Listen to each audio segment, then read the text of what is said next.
Good morning all of student. Last दो lecture में अपन आवेश के बारे में पढ़ चुके हैं, आवेश की विधियों के बारे में पढ़ चुके हैं। इसके अलावा अपन ने आवेश के गुणधर्म पढ़ लिए। आज का जो वीडियो है अपना, उसके अंदर अपन पढ़ेंगे कूलाम बल या विद्युत बल। कूलाम बल और विद्युत बल। कूलाम, जो मैंने तुम्हें पहले भी बताया था कि कूलाम वही साइंटिस्ट है जो आधुनिक परिवेश के, आधुनिक समय के अंदर जिसको आवेश का जनक माना जाता है। तो उसने क्या किया, दो स्थिर आवेशों के मध्य, या अपन ये भी बोल सकते हैं कि एक बिंदुवत आवेश और एक स्थिर आवेश। बिंदुवत आवेश एक शब्द आया है यहाँ पर। बिंदुवत आवेश का मतलब होता है एक पर्टिकुलर पॉइंट के ऊपर जो आवेश हमेशा स्थिर रहता है, यानी एक ऐसा आवेश जो बहुत कम स्थान घेरता है, उसको अपन बिंदुवत आवेश बोलते हैं। तो एक बिंदुवत आवेश या एक स्थिर आवेश के मध्य लगने वाला आकर्षण एवं प्रतिकर्षण बल, जैसा कि मैं पहले बता चुका हूं, समान आवेशों के मध्य प्रतिकर्षण बल लगता है और विपरीत आवेशों के मध्य आकर्षण बल लगता है। के लिए एक नियम दिया जिसको अपन कौन सा नियम कहते हैं, कूलाम का नियम, या उसको अपन विद्युत बल कहते हैं। कूलाम ने क्या कहा उस चीज को अपन देखते हैं।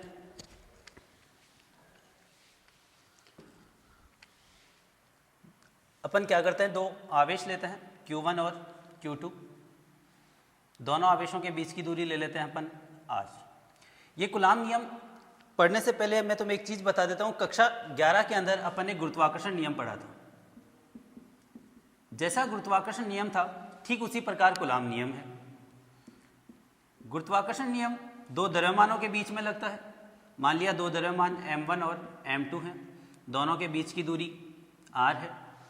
दोनों के मध्य लगने वाला जो आकर्षण बल होता है दोनों द्रव्यमानों के गुणनफल के समानुपाती, दोनों द्रव्यमानों के बीच की दूरी के वर्ग के व्युत्क्रमानुपाती होता है। ये इक्वेशन नंबर फर्स्ट, ये इक्वेशन नंबर सेकंड। दोनों को यदि अपन एक साथ करें तो F समानुपाती m1 m2 upon r square. यहाँ पर प्रोपोर्शनल का साइन हटाते हैं तो एक कांस्टेंट आता है g m1 m2 upon r square r cap, जहां g गुरुत्वाकर्षण नियतांक होता है,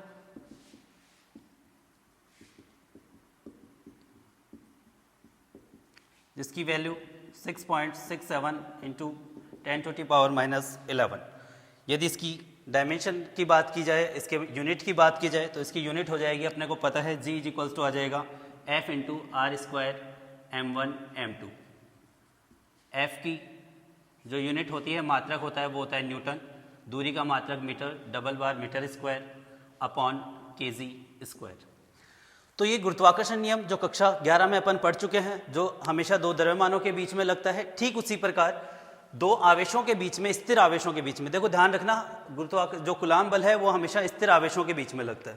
तो दो स्थिर आवेशों के बीच में लगने वाला जो कूलाम बल होगा, वो पहली बात दोनों आवेशों के गुणनफल के समानुपाती होगा। यानी यदि मैं आवेशों का परिमाण बढ़ाऊंगा तो कूलाम बल का मान भी बढ़ेगा। दूसरी चीज, इन दोनों आवेशों के बीच लगने वाला कूलाम बल दोनों आवेशों के बीच की दूरी के वर्ग के व्युत्क्रमानुपाती होगा। इक्वेशन नंबर 2, जैसा अपन ने गुरुत्वाकर्षण नियम में देखा था, ठीक उसी प्रकार दोनों आवेशों के गुणनफल के समानुपाती, दूरी के वर्ग के व्युत्क्रमानुपाती।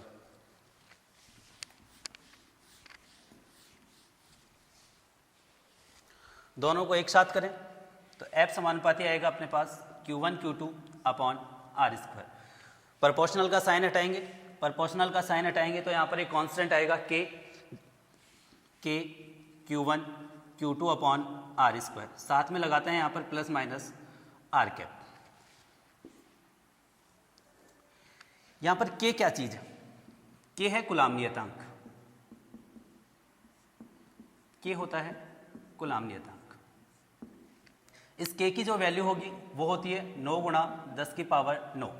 यदि इसके मात्रक की बात की जाए तो r स्क्वायर इधर आ जाएगा, Q1 अपॉन Q2 अपॉन में आ जाएगा, बल का मात्रक होगा न्यूटन इंटू दूरी का मात्रक metre square upon coulomb square. तो k की जो वैल्यू होगी 9 गुणा 10 की पावर 9 न्यूटन मीटर स्क्वायर पर कूलाम स्क्वायर। इसकी यदि विमा की बात की जाए, जो मात्रक होगा न्यूटन मीटर स्क्वायर पर कूलाम स्क्वायर, इसकी विमा की बात की जाए तो अपने को पता है न्यूटन बल की विमा होती है m1 L1 T-2। दूरी की विमा होती है L2, चार्ज की जो विमा होती है A1 T1, डबल बार है तो इसको अपन डबल बार लिख लेंगे A1 T1। सॉल्व करें इसको थोड़ा सा, तो M1 L1 और L2 L3, T1 T1 ऊपर जाएंगे, T-2 पहले से है, T-2 ऊपर जाएगा तो ये हो जाएगा T-4, A1 A1 ये दोनों ऊपर जाएंगे तो A-2। तो कूलाम नियतांक जिसकी वैल्यू है 9 × 10⁻⁹, जिसका मात्रक है न्यूटन मीटर स्क्वायर पर कूलाम स्क्वायर, और जिसकी विमा होगी M1 L3 T-4 A-2। इसके अलावा इसके अंदर और भी अपन ने चीज़ें लिखी हैं। प्लस का मतलब क्या है और माइनस का मतलब क्या है। प्लस जो है यहां पर आकर्षण को प्रदर्शित करता है,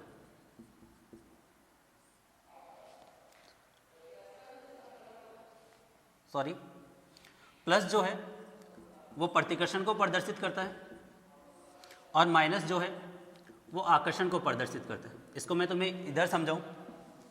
अपने को पता है कि प्लस और प्लस, प्लस प्लस प्लस होगा, माइनस माइनस भी प्लस होगा, और प्लस के बीच में और माइनस के बीच में हमेशा क्या पाया जाएगा, प्रतिकर्षण पाया जाएगा। ठीक उसी प्रकार यदि प्लस माइनस किया जाए तो माइनस आएगा, माइनस प्लस किया जाए तो माइनस आएगा, और अपने को पता है प्लस और माइनस और प्लस इन दोनों के बीच में पाया जाएगा आकर्षण। तो दोबारा से इसको देख सकते हैं, क्योंकि Q1 Q2 यदि Q1 भी प्लस का होगा और Q2 भी प्लस का होगा तो दोनों प्लस प्लस मल्टीप्लाई होंगे तो प्लस आएगा, तो इसका मतलब इनके बीच में प्रतिकर्षण पाया जाएगा। ठीक उसी प्रकार यदि Q1 माइनस का लेंगे और Q2 भी माइनस का लेंगे तो माइनस इंटू माइनस प्लस होगा, और इन दोनों के बीच में माइनस के बीच में प्रतिकर्षण पाया जाता है। तो यहाँ से समझ सकते हैं कि प्लस प्रतिकर्षण को रिप्रेजेंट करेगा और जो माइनस है वो आकर्षण को रिप्रेजेंट करेगा। इसके अलावा यहाँ पर लिखा हुआ है आर कैप। आर कैप एकांक सदिश यूनिट वेक्टर होता है, एकांक सदिश, और अपने को पता है यूनिट वेक्टर हमेशा किसको रिप्रेजेंट करता है, दिशा को रिप्रेजेंट करता है। और कूलाम बल की दिशा हमेशा दोनों आवेशों को मिलाने वाली रेखा के अनुदिश होती है। कूलाम बल की दिशा दोनों आवेशों को मिलाने वाली रेखा के अनुदिश होती है। जैसे Q1 से यदि Q2 पर बल निकाल रहे हैं तो दिशा Q1 से Q2 की ओर होगी, यदि Q2 से Q1 पर बल निकाल रहे हैं तो दिशा Q2 से Q1 होगी। एक बार फिर 1 मिनट में रिपीट करता हूँ। स्थिर आवेशों के बीच लगने वाले आकर्षण और प्रतिकर्षण बल के लिए कूलाम ने एक नियम दिया जिसे कूलाम नियम कहते हैं। कूलाम नियम दोनों आवेशों के गुणनफल के समानुपाती, यानी आवेशों का परिमाण बढ़ेगा तो जो बल है दोनों आवेशों के मध्य वो बढ़ेगा। यदि दोनों आवेशों के बीच की दूरी बढ़ा दी जाएगी तो चूंकि दूरी के व्युत्क्रमानुपाती है तो दोनों आवेशों के बीच लगने वाले बल का जो परिमाण है वो घटेगा। दोनों को एक साथ करें, कांस्टेंट आएगा के को बोलते हैं कूलाम नियतांक। कूलाम नियतांक की जो वैल्यू होती है 9 × 10⁻⁹, इसका मात्रक न्यूटन मीटर स्क्वायर पर कूलाम स्क्वायर। यदि इसकी विमा की बात की जाए तो इसकी विमा M1 L3 T-4 A-2। Plus sign प्रतिकर्षण को रिप्रेजेंट कर रहा है, माइनस साइन आकर्षण को रिप्रेजेंट कर रहा है। आर कैप है, यूनिट वेक्टर है, एकांक सदिश है, एकांक सदिश दिशा को रिप्रेजेंट करता है। और यहाँ पर कूलाम बल की जो दिशा होती है वो हमेशा दोनों आवेशों को मिलाने वाली रेखा के अनुदिश होती है। यदि Q1 से Q2 पर बल निकाल रहे हैं तो दिशा Q1 से Q2 की ओर होगी, और यदि Q2 से Q1 पर बल निकाल रहे हैं तो दिशा Q2 से Q1 की ओर होगी। ये जो K है इसकी थोड़ी सी और चर्चा करें अपन।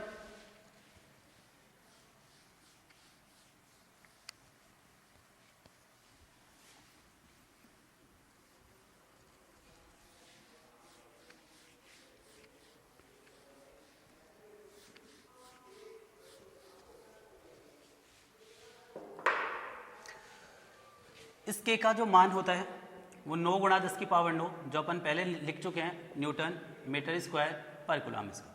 इस K का अन्य जो मान होता है वो होता है 1/4 pi epsilon not. Epsilon not क्या चीज़ है यहाँ पर? एप्सिलॉन नॉट होती है निर्वात की विद्युतशीलता। निर्वात की विद्युतशीलता यानी कोई भी पदार्थ निर्वात में कितने विद्युत को, कितने आवेश को ग्रहण कर सकता है, उस चीज़ को अपन बोल सकते हैं निर्वात की विद्युतशीलता। ये भी इसकी जो वैल्यू होगी वो होगी 8.85 × 10⁻⁻12। मात्रक की बात की जाए, चूंकि ये k का उल्टा है और k का मात्रक अपने को पता है न्यूटन मीटर स्क्वायर पर कूलाम स्क्वायर है, तो इसका जो मात्रक हो जाएगा वो हो जाएगा coulomb square newton into metre square. इसकी भी यदि विमा की बात की जाए तो वही कूलाम A1T1 आवेश के लिए, चूंकि जो आवेश की विमा होती है Q is to I into T, I की विमा A1, T की विमा T1, तो यानी कूलाम जो आवेश को रिप्रेजेंट कर रहा है इसकी विमा A1T1, न्यूटन बल M1L1 T-2, दूरी की जो विमा होगी वो L स्क्वायर। तो इसकी जो विमा आ जाएगी वो अपने पास क्या आएगी, M ऊपर जाएगा M-1, L1 L3 L2 ये हो जाएगा L-3, T-2 T1 ऊपर जाएगा प्लस का हो जाएगा तो T4 और A2। तो एप्सिलॉन नॉट का मान 8.85 गुणा 10 की पावर -12 मात्रक हो जाएगा इसका coulomb square newton into coulomb square पर न्यूटन इंटू मीटर स्क्वायर। विमा इसकी M-1 L-3 T4 A2। इसके बाद में यदि अपन चर्चा करें इस कूलाम बल या नियम की विशेषताओं की, कूलाम बल या कूलाम नियम की विशेषता।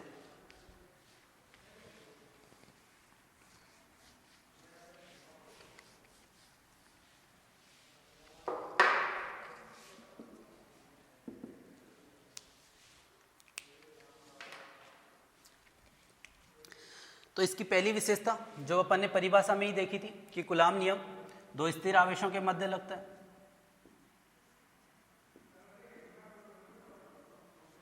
दो स्थिर आवेशों के मध्य लगता है।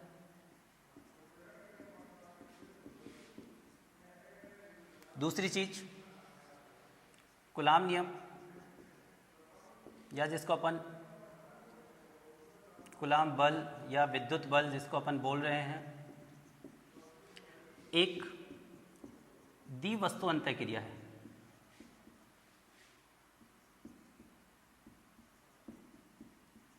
द्विवस्तु अंतःक्रिया का मतलब यह होता है दो वस्तुओं के बीच लगने वाला कूलाम बल तीसरी वस्तु की उपस्थिति से प्रभावित नहीं होता।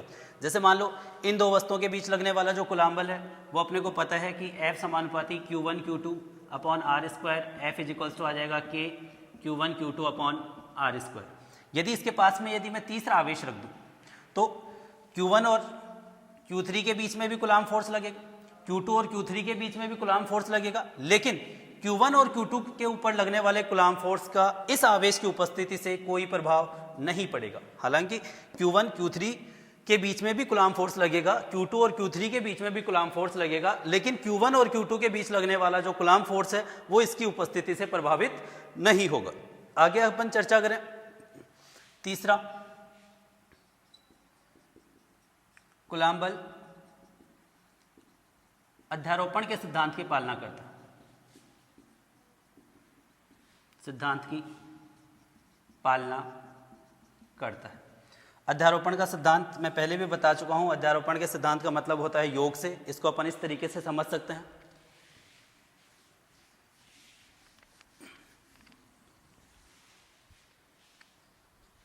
कूलाम बल के लिए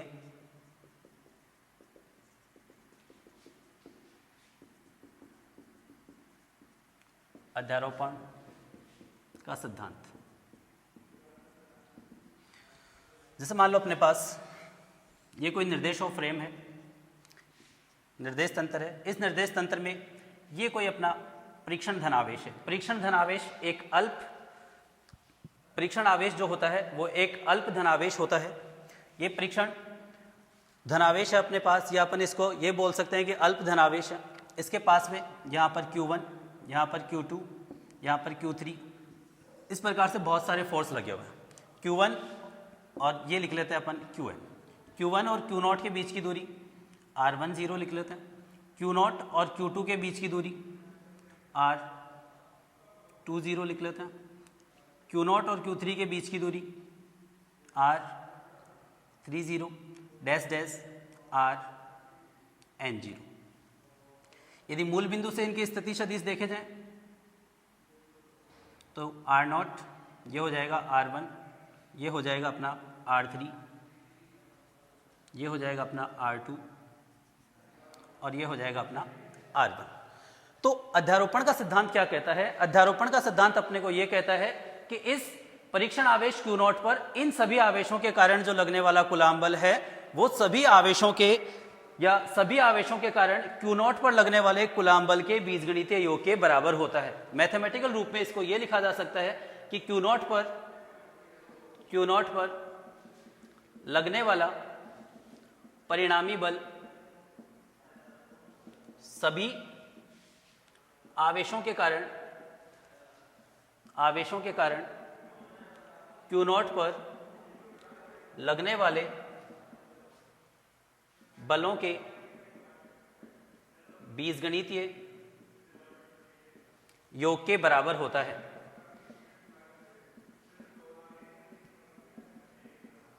इसका मतलब यह हुआ कि जो F होगा, F टोटल जिसको लिख सकते हैं या F लिख रहे हैं, F इज इक्वल्स टू होगा वो F01 plus F02 plus F03 plus dash dash dash F0n, चूंकि F01 के Q0 Q1 upon R01 square R01 का कैप प्लस या F02 अपन लिखेंगे तो वो लिखेंगे K Q0 Q2 upon R02 square R02 का कैप।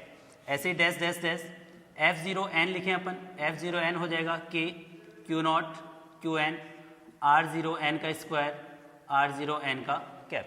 ये सारी वैल्यू इसके अंदर यदि पुटअप कर दें तो अपने पास F इज इक्वल्स टू आ जाएगा K Q0 Q1 R01 का स्क्वायर R01 का cap plus K Q0 Q2 R02 का स्क्वायर R02 का cap plus dash dash dash K Q0 Qn R0n का स्क्वायर R0n का कैप। समीशन के रूप में भी लिखा जा सकता है। यदि इसको अपन समीशन के रूप में लिखें तो F इज इक्वल्स टू आएगा अपने पास समीशन K को बाहर निकाल लो, summation I is equals to 1 to n Q0 Qi R0i का कैप। Q0 को भी बाहर निकाल सकते हैं। F इज इक्वल्स टू आ जाएगा K Q0 summation Qi upon R0i का स्क्वायर R0i का कैप। तो ये कूलाम बल के लिए अध्यारोपण का सिद्धांत होता है। तो मैं वापस बोल रहा हूँ कि इस परीक्षण आवेश Q0 पर लगने वाला परीक्षण आवेश अल्प धनावेश होता है। फिर बोल रहा हूँ परीक्षण आवेश अल्प धनावेश होता है। आगे जाके काफ़ी बार परीक्षण धनावेश या परीक्षण आवेश का नाम अपने को सुनने को मिलेगा। तो इस Q0 पर लगने वाले परिणामी बल जो होगा वो सभी आवेशों के कारण Q0 पर लगने वाले बलों के बीजगणितीय योग के बराबर होगा, जो कूलाम बल के लिए या विद्युत बल के लिए अध्यारोपण का सिद्धांत कहलाता है। तो अपन 3 गुणधर्म देख चुके हैं कि कूलाम बल आकर्षण और प्रतिकर्षण प्रकृति का होता है। दूसरा अपन देख चुके हैं कि कूलाम बल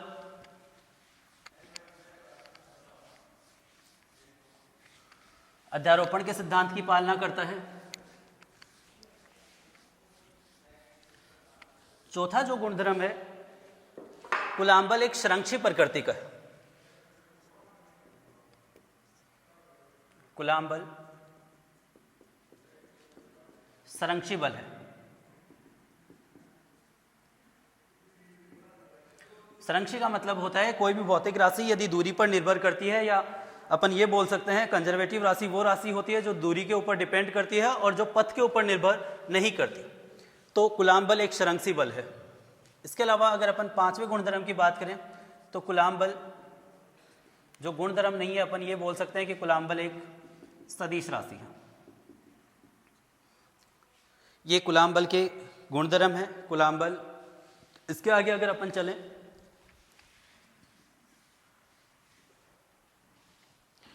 तो देखो, अब एक छोटा सा न्यूमेरिकल लेते हैं, अपन क्वेश्चन लेते हैं कि 2 आवेशों के मध्य दूरी r है एवं लगने वाला बल F है। यदि आवेशों का परिमाण दुगुना एवं बीच की दूरी आधी कर दी जाए तो नया कूलाम बल क्या होगा। सिंपल सा क्वेश्चन है। दो समान आवेश भी लिख सकते हैं यहाँ पर क्वेश्चन में। दो समान आवेशों के मध्य दूरी r है, लगने वाला बल F है यदि आवेशों का परिमाण दुगना एवं बीच की दूरी आधी कर दी जाए। तो स्टार्टिंग में क्या है, इसका अपन सॉल्व करें तो दो आवेश है अपने पास, Q1 बराबर, समान आवेश दे रखा है तो Q1 बराबर Q और Q2 बराबर भी Q। Q1 Q, Q2 Q, बीच की दूरी दे रखी है अपने को R। कूलाम के नियमानुसार F बराबर होगा K Q1 into Q2 upon R square. इसका मतलब आ जाएगा K Q square upon R square. Equation number first. अगली कंडीशन में वो ये कह रहे हैं कि आवेशों के परिमाण को दुगना कर दिया जाए, यानी Q1 इज इक्वल्स टू कर दिया जाए 2Q, Q2 is equals to भी कर दिया जाए 2Q और बीच की दूरी आधी कर दी जाए, यानी दोनों आवेशों के बीच की दूरी कर दी है अपन ने आधी। तो नया कूलाम बल F डैश बराबर अपने पास हो जाएगा K 2Q, Q1 की वैल्यू 2Q, Q2 की वैल्यू भी 2Q अपॉन R/2 का होल स्क्वायर। तो F dash is equals to आ जाएगा 4K Q square upon R square by 4। 4 ऊपर जाएगा तो F dash is equals to आ जाएगा 16 KQ square upon R square. और KQ square upon R square, KQ square upon R square को अपन लिख सकते हैं F। तो F dash is equals to क्या आ जाएगा अपने पास, F dash is equals to आ जाएगा अपने पास 16F। तो जो नया कूलाम बल होगा आवेशों के बीच की दूरी कम करने पर, पहले भी मैं बता चुका हूं कि आवेशों का परिमाण यदि अपन ज़्यादा करेंगे और बीच की दूरी यदि कम करेंगे तो नया कूलाम बल या जो कूलाम बल होगा उसकी वैल्यू बढ़ेगी, क्योंकि यहाँ पर आवेशों का परिमाण जो कूलाम बल होता है परिमाण के समानुपाती होता है और दूरी के वर्ग के व्युत्क्रमानुपाती होता है। यानी यहाँ पर दूरी कम हो गई तो कूलाम बल बढ़ेगा, दूसरा आवेशों का परिमाण अधिक हो गया तो भी कूलाम बल का मान बढ़ेगा। एक और क्वेश्चन लेते हैं अपन।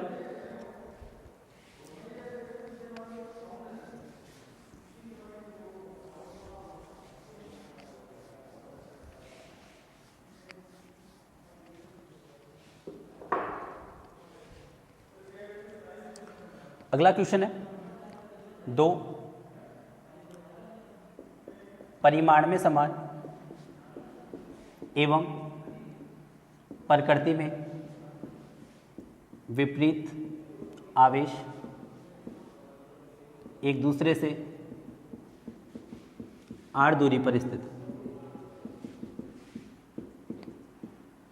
लगने वाला कूलाम बल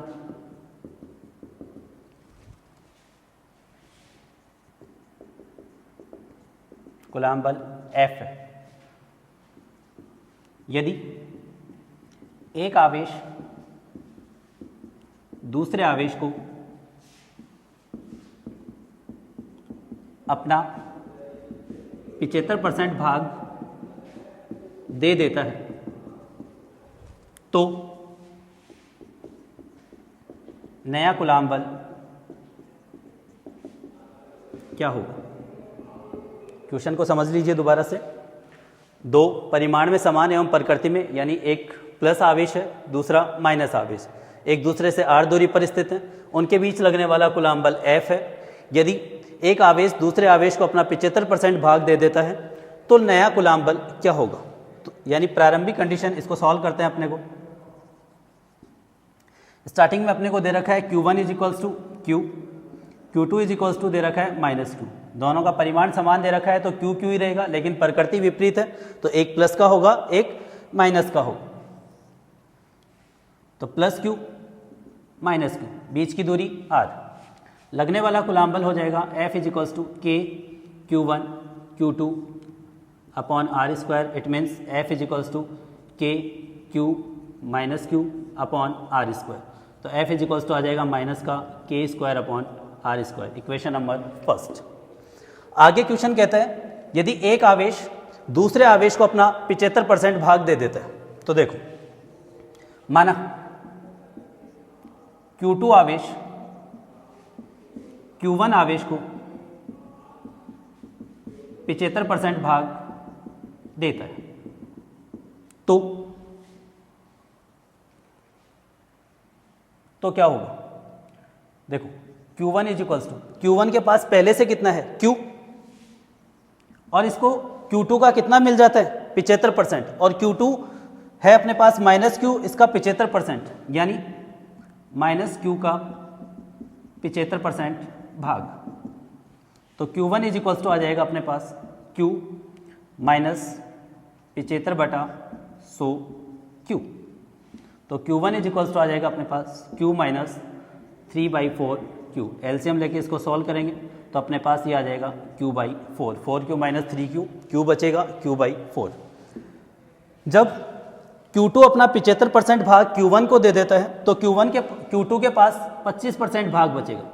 तो Q2 is equals to Q2 का 25% भाग, तो अपने पास Q2 इज इक्वल्स टू आ जाएगा माइनस का Q का 25%। इसका मतलब Q2 इज इक्वल्स टू आएगा अपने पास माइनस का Q/4। आगे सॉल्व करें। अब यदि अपन Q1 बराबर लिखें तो Q1 बराबर आ गया अपने पास Q/4, Q2 बराबर आ गया अपने पास माइनस का Q/4, दूरी है उनके बीच की R। कूलाम फोर्स लगाएं तो F is equals to F dash is equals to हो जाएगा K Q/4 माइनस का Q/4 अपॉन R²। तो F dash is equals to ये बन जाएगा अपने पास माइनस का KQ² अपॉन 16R², और माइनस KQ² अपॉन R² को इक्वेशन फर्स्ट से अपन लिख सकते हैं F। तो अपना जो आंसर आएगा वो आएगा F dash is equals to F/16। तो यहाँ पे भी देख सकते हो, पहले जो आवेशों का परिमाण था वो Q था, बाद में परिमाण कम हो गया तो कूलाम बल का मान भी कम हो गया। तो ये दूसरा क्वेश्चन था, समझ में आ गया होगा तुम लोगों को, और तुम प्रैक्टिस करोगे। जो भी समस्या है कमेंट बॉक्स में डालते रहना, पूछते रहना। एक और छोटा सा क्वेश्चन करते हैं।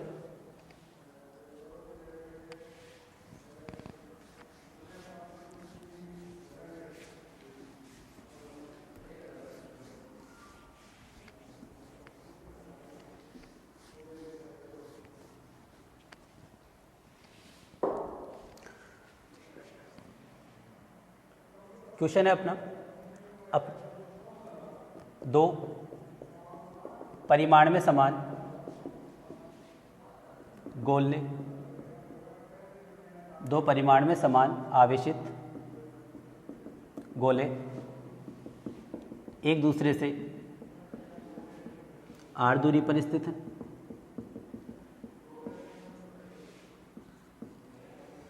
यदि इनके बीच एवं इनके बीच लगने वाला कूलाम बल F है। अब यदि दूसरे गोले को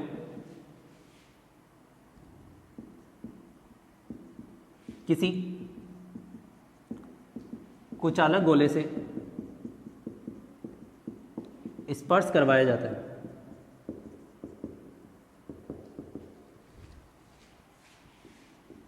और पहले गोले एवं तीसरे गोले को पहले वाली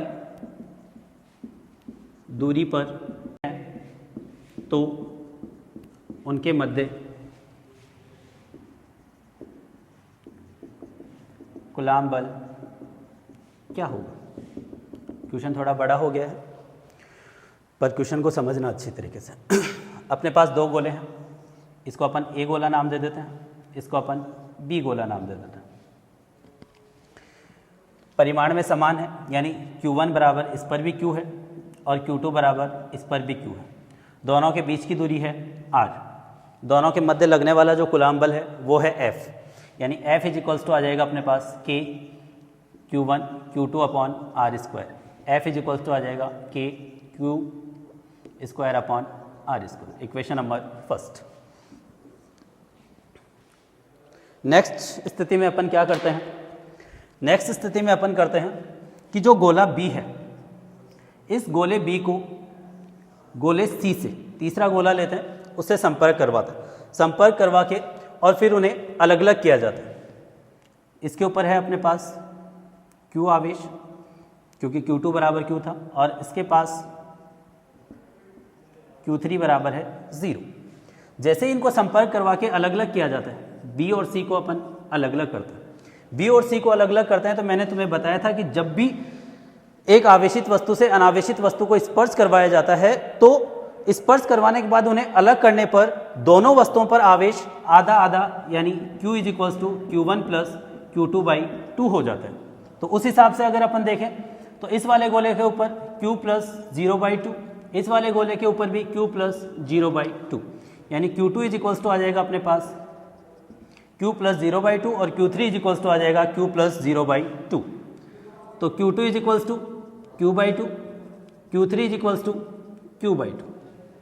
क्वेश्चन आगे अपने को ये कहता है कि पहले गोले एवं तीसरे गोले को पहले वाली दूरी पर यानी r दूरी पर ही रखते हैं, यानी ये A गोला और ये C गोला, दोनों के बीच की दूरी है r। यहाँ पर Q1 is equals to Q है अपने के पास, क्योंकि A गोले पर जो आवेश था वो अपना Q था। C गोले पर जो आवेश आ गया है अपना Q3 इज इक्वल्स टू, वो अपने पास आ गया है Q/2। कूलाम बल लगाएं इसके ऊपर, F डैश बराबर K Q1 Q3 upon R square. F dash is equals to K Q1 की वैल्यू Q, Q3 की value Q/2 upon R square.